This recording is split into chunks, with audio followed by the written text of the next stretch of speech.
Welcome to the PETA Podcast. I'm Emil, Guillermo, your host for this behind-the-scenes look at PETA, the largest animal rights organization in the world. Here we talk to the key players at PETA and the movement and ask them about how animal rights change their lives and how they stay motivated to make the world a better place for animals. On this episode, how PETA's activism has evolved from protest signs to working with companies directly in order to change their corporate heart and ethics. A lot of these companies, if you ask them, they'll either deny it or say that they don't like working with us, but they rely on us. They call on us, they respond when we call, and we actually find that we agree on much more than we disagree. And interestingly, we've become a resource for many of these companies, and often I think we've become their conscience when it comes to animals. And there's more about that Mohair investigation, first brought to the public by the Washington Post. This was the first ever behind-the-scenes look at this industry, and what our eyewitness documented was truly horrifying. We found workers dragged, they roughly handled, they threw around and mutilated, and even cut the throats of fully conscious goats. Babies, kid goats, who were shorn for the first time, cried out in fear. I mean, they sound like children. More on that with Tracy Reiman, who also talks about SeaWorld, glue traps, Angora, and more. But first, a podcast update. You'll recall that PETA asked for state racing officials to inspect the Kentucky Derby winner Justify after Justify came up lame after the race. They did, and they found that Justify had a bruised heel. Initially, it was thought to be a condition known as scratches, a skin rash on his left hind foot. The rash often appears when moisture or debris is trapped in the feathers of draft horses, causing minor inflammation. And of course, the muddy track at Churchill Downs on that Saturday, the first Saturday in may have contributed to that. The bruised heel is more significant, but was downplayed, and as we produce this, no decision has been made if Justify will run in the Preakness, which is the next Triple Crown race. For more and updates, see the notes for today's show. I also want to thank you all for being part of our growing audience on the PETA Podcast. After just 3 months, we're one of the fastest growing podcasts around, sharing stories about the issues you care about. To help us, please go to the podcast notes and fill out the brief survey. It'll help us grow the podcast. You can also send a link of the show to your friends and let them know the animals have a voice on the PETA Podcast.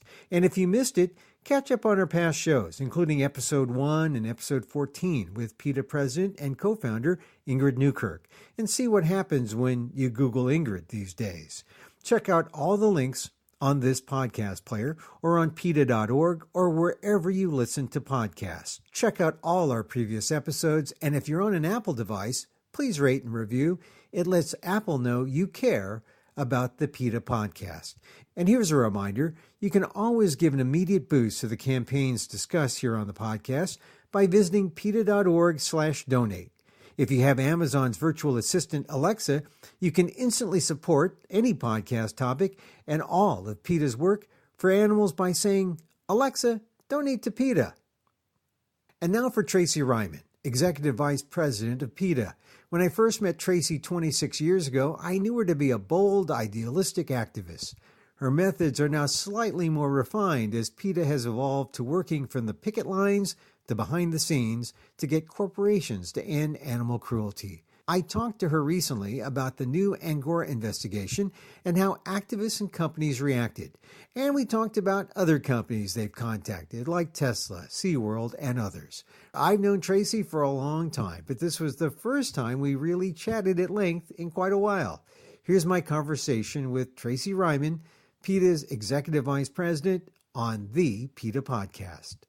It's funny, it's been a long time, but it doesn't feel like that to me.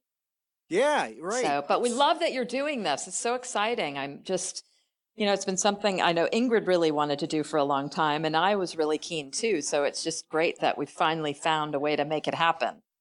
Yeah, well, thank you. I mean, I've enjoyed doing it because I know a little bit more about what my spouse is doing for most of her life. Yep. So that's good. That's good. And yeah. It's also strengthened my sense of veganism. I mean, yeah.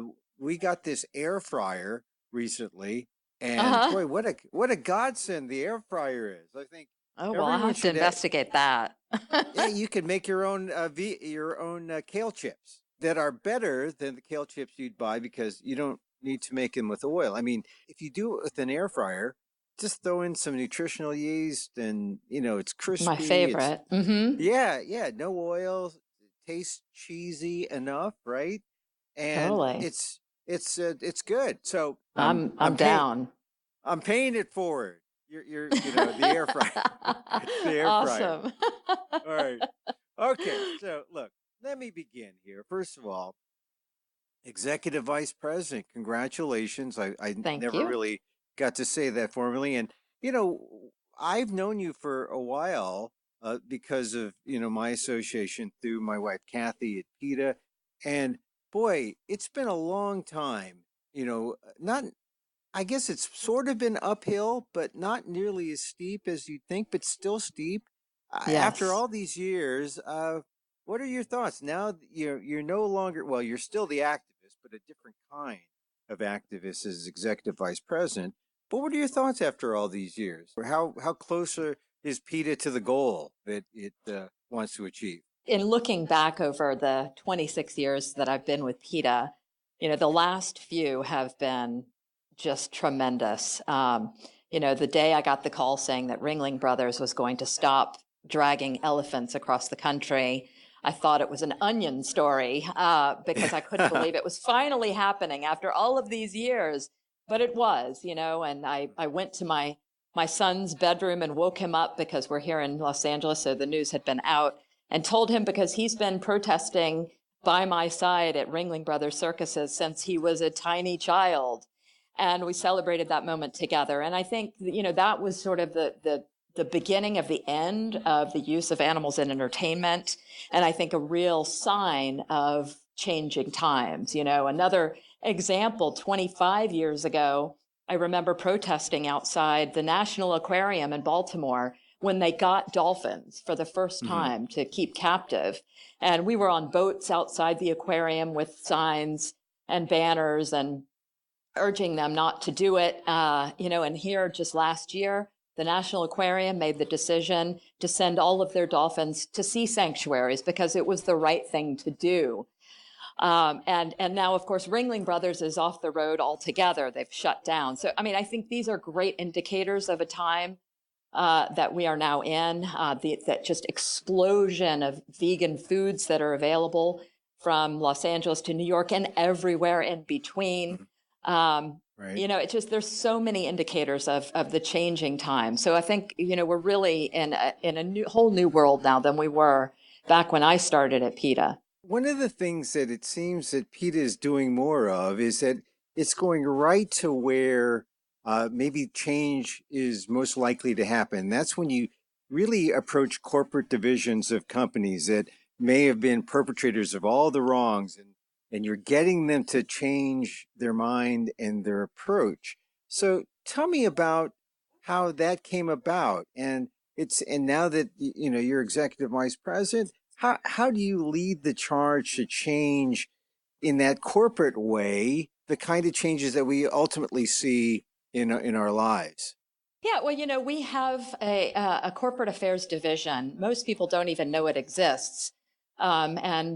But we have a whole team of corporate negotiators who are working behind the scenes with companies. And the goal is to form strong and positive relationships in order to move them away from cruel practices like not selling fur or down feathers or not promoting the circus or SeaWorld or not selling glue traps, any number of things. And we're seeing phenomenal progress. Much of the work that we do in this department, no one ever even hears about. Changes that are being made at the corporate level are happening all the time, and they have been for years. Many of them you do hear about, but there are so many that you never even hear about. And the vast majority of the work that's being done with companies is done privately, it's cooperatively, and very productively. We've developed solid relationships with many of the world's largest companies.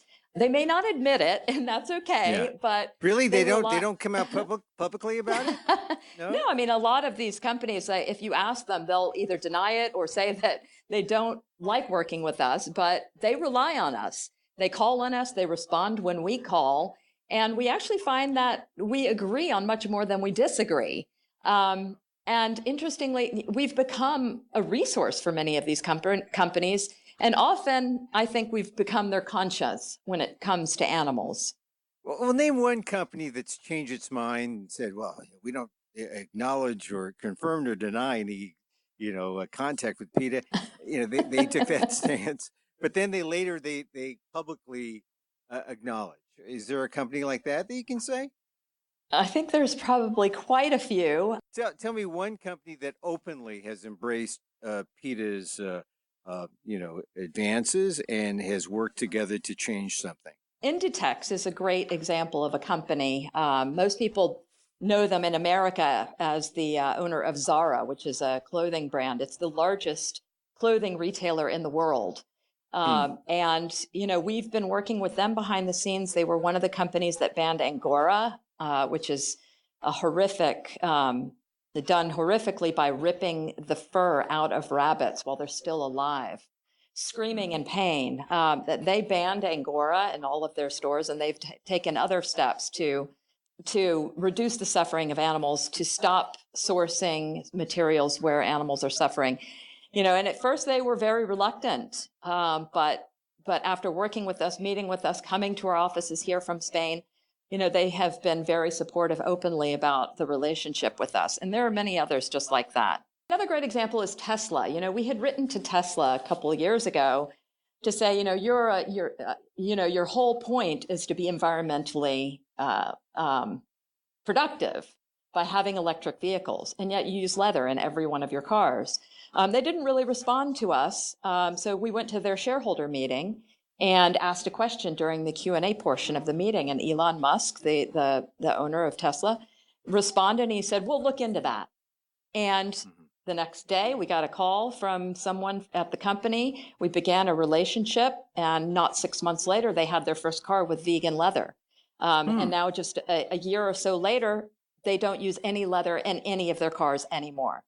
So I think that was a great example of a reluctance and then an embracing of the philosophy, and then really taking quick, decisive action to eliminate cruelty. Tell me, Tracy, do you think companies try to take advantage of PETA knowing that if they work with PETA, that'll help them? Or do you think they would have changed anyway? Or what do you think their approach is? Or do they come from a position of, say, good-heartedness, or are they just strictly looking at the bottom line? It often depends on the individual. Whenever we have an undercover investigation, we immediately reach out to all the companies that are sourcing whatever the material is.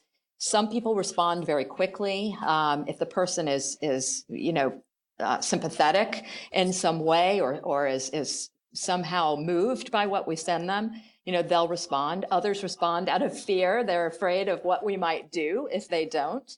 And others just finally respond because we're relentless in our pursuit of communication with them.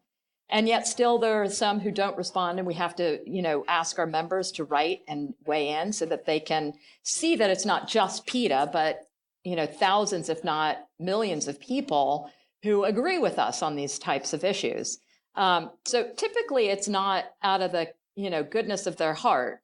But I think that many have come around to that, because now, after many years of writing about fur and about the cruelties of the wool industry or Angora or leather or crocodile skins, I think that we've just beat them over the head so many times that they have, they're starting to see, okay, there really is no way to have a sweater or a jacket or a purse that's cruelty-free. And now, of course, one of our approaches is always, that we always say what's bad and then what you can do about it. So we're always promoting the alternatives to leather, to wool, to down.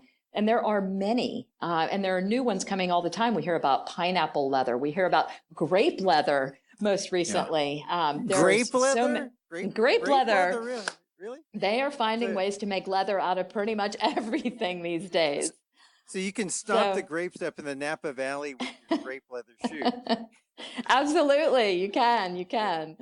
So it's just, there's so many ways, new materials that are available these days, new innovative materials, and they really like that. So I think a lot of them are starting to stretch themselves a bit and look at what the other options are, and then starting to incorporate those. Yeah. Now, you mentioned the power of PETA supporters, and when you call to action, people respond, and then the companies see that they get the emails, thousands of emails over a short period of time. That's really, would you say that's real? I mean, there's the moral argument, of course, but don't you think that the power of PETA is that PETA's understood that there are so many more people who have adopted the values and the morals of the company, of the ethical treatment of animals? The power Absolutely. of the email list, the power of people just to speak up, right? That's what the companies fear the most. We have the best activists, supporters, and members in the world. We tell them about the cruelty, for instance, of Mohair, which is an investigation we just broke, and they write in droves. Tens of thousands of people will write within just a matter of days, and sometimes more than that, because they feel so strongly about these issues. And it wakes up companies. We had one company tell us a couple of days ago, they called the company who does our email to ask if they had been put on some kind of spam list because they couldn't believe how many emails they had gotten about a particular issue. But no, they were real emails from real individuals.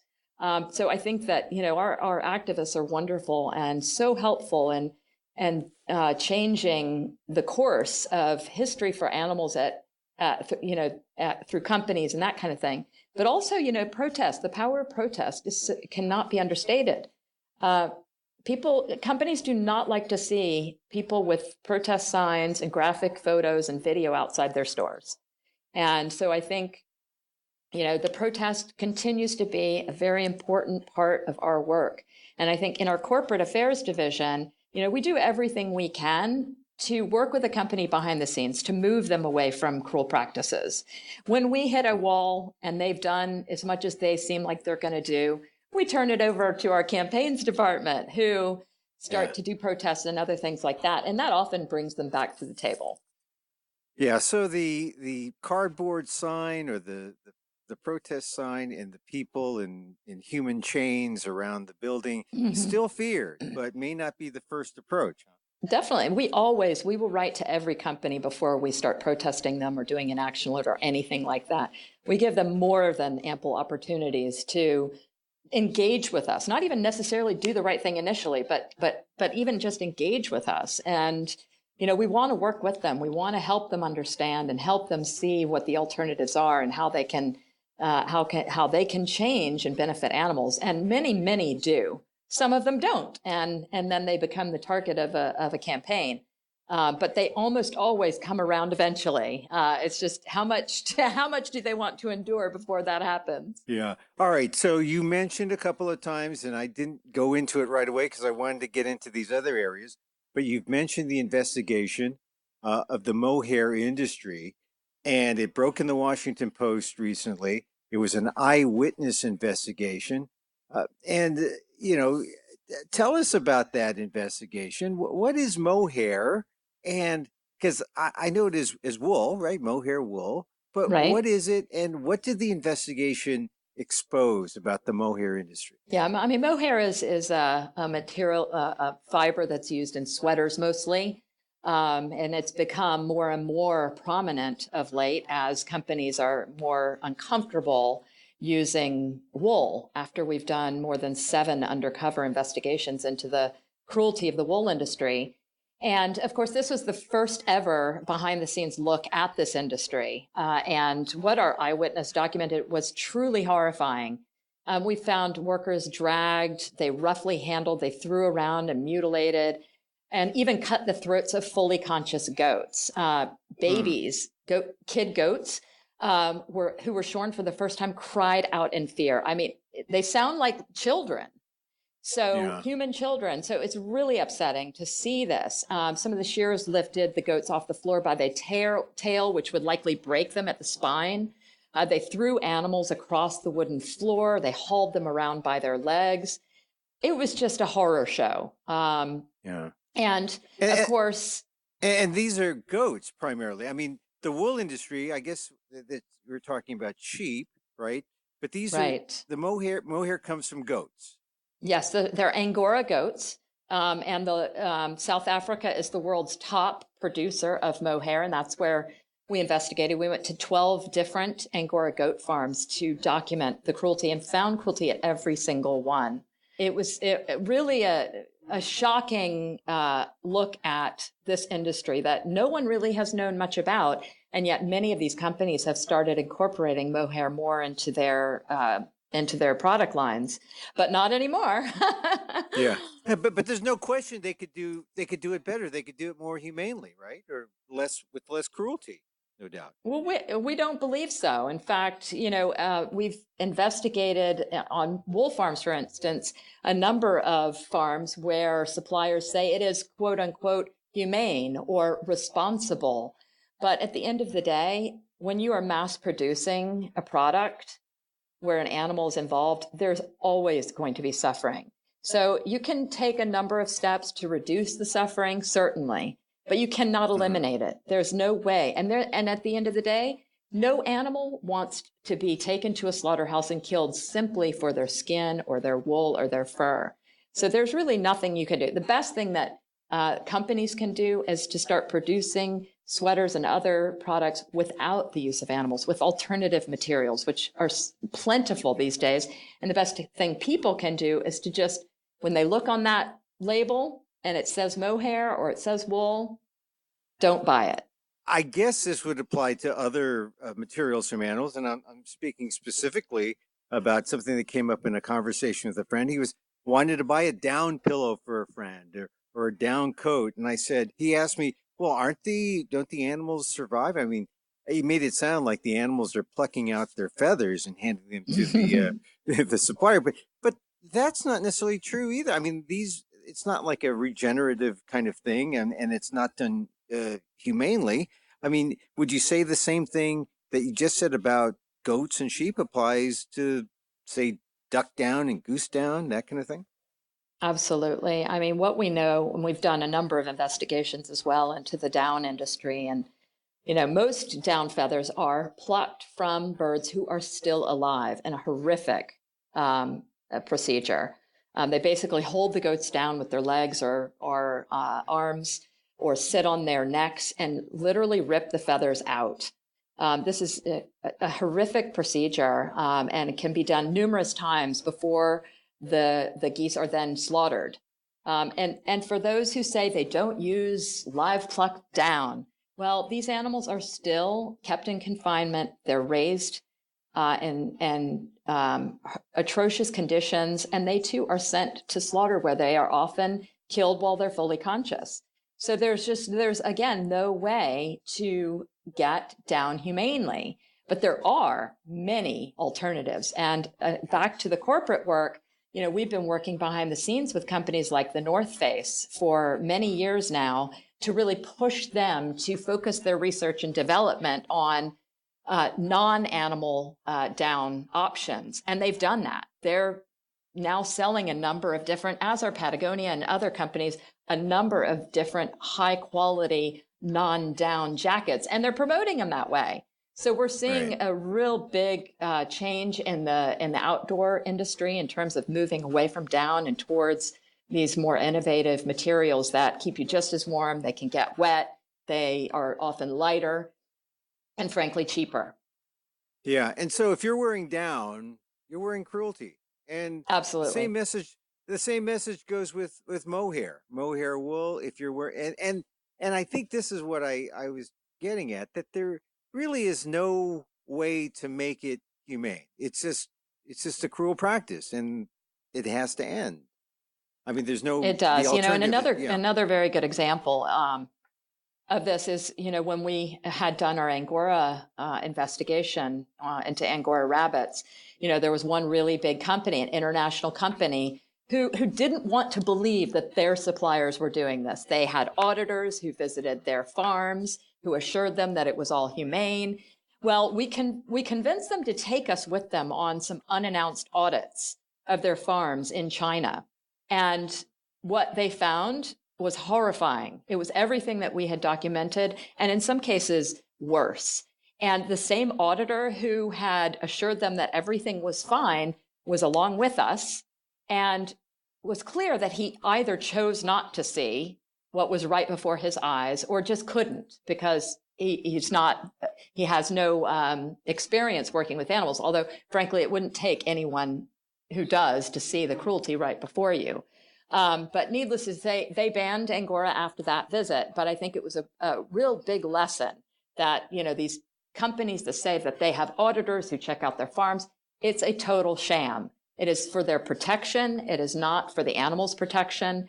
Every time we've been to a farm that says that they are quote unquote humane or responsible, we found all number of cruelties. So you can't trust these labels. They're sham labels. The best thing that people can really do is just to not buy those products that come from animals at all. All right. So Angora from Angora rabbits, that was bad, and things are changing there. This recent eyewitness investigation on the mohair industry that just broke in the Washington Post. What's it going to do to the mohair industry with these goats? Are they going to stop the cruelty to the goats? You described the appalling video. What did you do next, and what do you think is going to happen next? Well, before we actually launched the investigation publicly, we decided to go to a number of the top retailers in the world, companies that we've been working, as I said, behind the scenes with for many years, to show them the footage and to ask them to ban it, because there's no way that it can be done humanely. And we were really excited to see that Inditex, which owns Zara, the largest retailer in the world, H&M, Gap, which also owns Banana Republic, Arcadia Group, which owns Topshop, which is massive internationally, Express, Anthropologie, Overstock. There are many companies, they all banned it completely. So our hope is that this industry just goes away, and that those who work on these farms and those who are in this industry, they move into another industry where they can be successful without causing suffering to animals. Yeah, I remember in high school, I was with some very stylish folks in my neighborhood in San Francisco, and they liked the singing group The Temptations, and they would always wear these mohair pants, and they had different colors. They had like purple mohair and lime green mohair. And as I recall, mohair was kind of a scratchy fabric. I didn't see the appeal to it, but that was the thing to wear in high school. Mohair, matching mohair orange pants with an orange shirt. I'm glad that's gone out of style. It has gone out of style. Well, let's hope that it goes out of style. Yeah. Well, let's just hope it goes out of style finally now in 2018. I mean, now that you have the goods and you're starting to see some change, and of course the people responded, right? I mean, when you put out alerts, I mean, there's still alerts that people can do to convince the companies that mohair is bad? Yeah, we've turned our attention now to Forever 21, which is a youth-focused brand. They are still selling Angora and so far have refused to stop. So we have an action alert on our website, and I encourage people to go and take action there. And if we turn them, which I hope we do, that we'll pick another one until we've done like we've done with Angora rabbits, where most retailers aren't selling it at all anymore. And tell me about the corporate work that your corporate division does. Does it extend to other campaigns, like the SeaWorld campaign is ongoing, ending the Iditarod? Tell me what the corporate division is doing on there. We've been very successful in convincing companies to stop promoting SeaWorld. I mean, there's almost no one who does that anymore. So we continue to push any company that seems to want to promote SeaWorld to stop doing that. We have this year been very focused on the Iditarod, which is this horrific race in Alaska where dogs are forced to run nearly 1,000 miles in around 10 days. More than 350 dogs had to be pulled off the race this year because they were too sick or injured to continue to the end. More than 150 have died in the history of the Iditarod. It's time for it to end. So we've been really working to convince sponsors of that race to pull out, and we were pleased this past year to convince a number of massive companies, State Farm, Guggenheim, and Wells Fargo, which was the premier sponsor of the race. They've all pulled out. We're still pushing a couple of others, Coca-Cola and Jack Daniels, to name just a couple. It is the local bottler and a local retailer, but it's got the company's logo there. They're connected, and they need to stop that. So we're really urging people to do that. We work on glue traps, trying to convince companies to both stop selling them, but also to get entities to stop using them. And of late, we've convinced more than 100 airports to not use glue traps after contacting them. The most recent one was New Orleans. So you can rest assured when you're flying through New Orleans that there are no glue traps being used there, where mice run across these sticky traps and become completely stuck, and many of them die of dehydration or starvation, or from bleeding from trying to free themselves from these horrific little traps. They were using them in New Orleans, huh? They were, and at many other airports as well. And there are other entities too, schools and hospitals, and they're used all over the place. So, we get calls all the time from people saying they see one. We say, well, pick it up. Don't leave it there first and foremost. And then we'll contact whoever it is and urge them to not use these horrific glue traps. And often people do. They really just don't realize or don't understand, or, Home Depot recently decided to stop using them after they were faced with having to deal with a mouse they found in a trap. While we were talking to them about this issue, one was reported there, and they said, well, we euthanized the mouse. And we said, well, how exactly did you do that? And they would never or could never explain how they did that. And I think being forced to see what what actually means for an animal who's stuck in a trap. It's not just chuck them in the trash and hope, make it go away. And that really made them sort of take a fresh look at the use of glue traps in their stores. So that was a very exciting turn of events. Tell me also about SeaWorld. I know that's an ongoing thing. They've just replaced the CEO. New CEOs come on. What's the ongoing concern with PETA in terms of in terms of shutting down the operation? I think it's just a matter of time. One of these days soon, I'll wake up just like he did with Ringling Brothers and think there's an Onion story saying that SeaWorld is sending all their animals to sea sanctuaries. But we were able to force them to stop breeding orcas a couple of years ago because public opinion was so behind us after the release of the film Blackfish, and after a number of deaths at their amusement parks. We've kept the pressure on. I think losing sponsors and our public education campaign to show people that orcas and other animals don't belong in these tiny tanks swimming in circles day after day. It's really hit a nerve with people, and fewer people are going every year, and they're losing a lot of money. They're losing their CEO and many of their long-term employees. I really think it's just a matter of time because people don't want to support this kind of abuse anymore. I think with animals in entertainment, we have hit a tipping point. People are ready to stop. They don't like to see animals being used and abused. They understand what it means behind the scenes. It used to be you see elephants in circus and you think, oh, they're fine. But now people really know that in order to get them there, to force them to do these things, to force orcas to do the things that they do, there's something that has to make that happen. They don't just do it because they want to.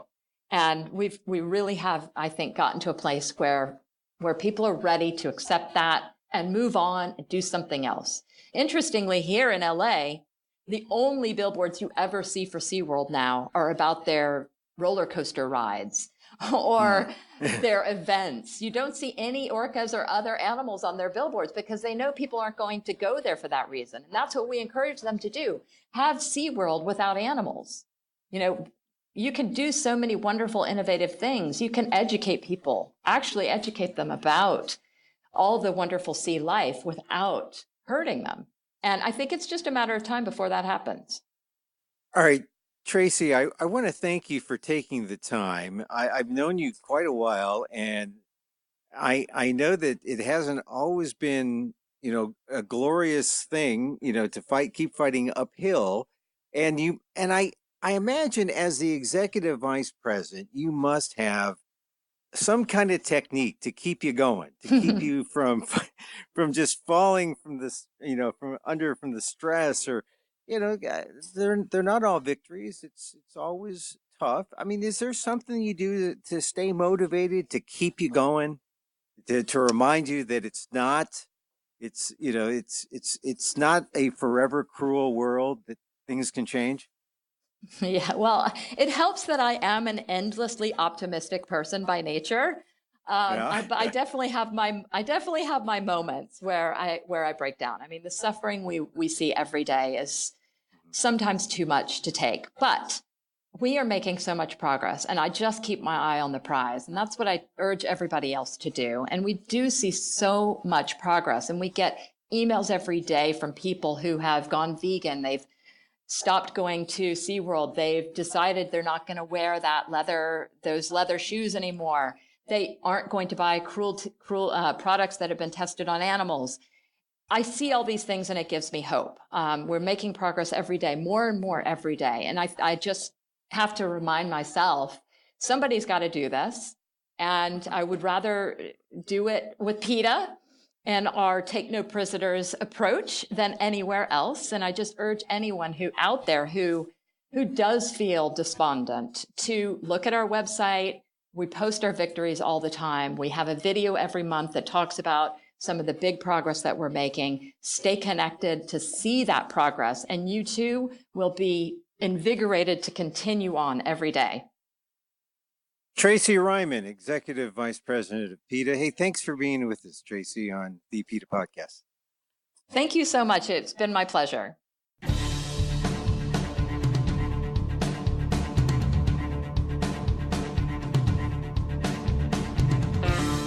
Tracy Reiman, Executive Vice President of PETA, on making corporations and their products cruelty-free. And that breakthrough Angora investigation. Find out more about that. See the pictures yourself at PETA.org. And take action against Forever 21. That's a real thing. Go to PETA.org. You can contact me on amok.com. Once again, thank you for listening. Go to our podcast player and fill out the survey. It's feedback that'll help us grow the show. And don't forget to share a link with friends and let them know there's a voice for the animals on the PETA Podcast. Once again, you can always give an immediate boost to the campaigns we discussed by visiting PETA.org/donate. If you have Amazon's virtual assistant, Alexa, you can instantly support us and any podcast topic. All of PETA's work, simply by saying, Alexa, donate to PETA.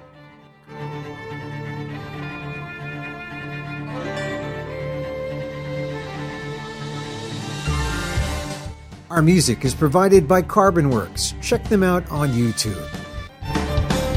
And once again, thank you for joining us. Join us again next time for more insight into animal rights and the fight for a cruelty-free world on the PETA Podcast.